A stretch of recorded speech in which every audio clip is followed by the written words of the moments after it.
अच्छा बर खोजा कालामा गोरामा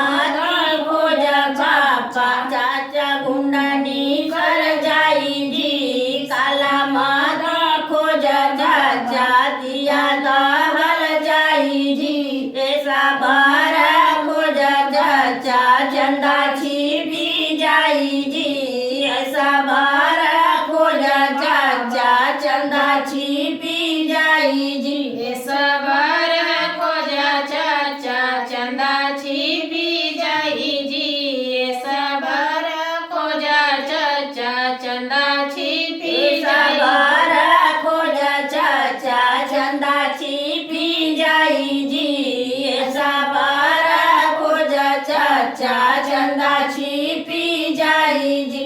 सबर खोजा चाचा चंदा छिपी जाई जी सबर खोजा चाचा चंदा छिपी जाई जी अमावा के डारे पाते बोलाला सोहाग जी अमावा के डारे पाते बोलाला सोहाग जी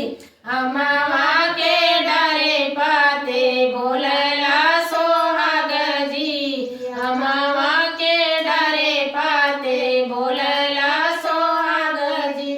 बेटी बोलली भैया अच्छा बारा खोजा जी बेटी बोलली भैया अच्छा बारा खोजा जी बेटी बोलली भैया अच्छा बर खोजा जी बेटी बोलली भैया अच्छा बर खोजा बेटी बोलली भैया अच्छा बारा खोजा जी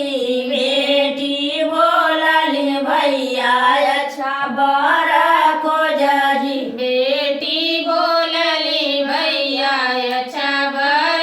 खोजा जी बेटी बोलली भैया अच्छा बर खोजा जी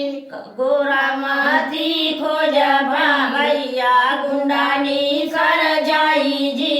काला माथी खोजा भैया जिया दहल जाई जी ऐसा बड़ा खोजा भैया चंदा छिपी जाई जी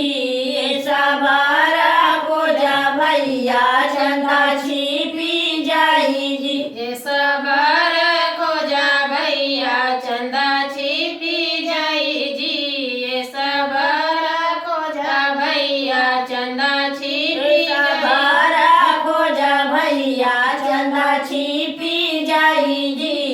ऐसा बारा खोजा भैया चंदा छिपी जाई जी सबर खोजा भैया चंदा छिपी जाई जी सबर खोजा भैया चंदा छिपी अमावा जाई के डारे पाते बोलला सोहाग जी अमावा के डारे पाते बोलला सोहाग जी अमावा के डरे पाते बोलला सोहाग जी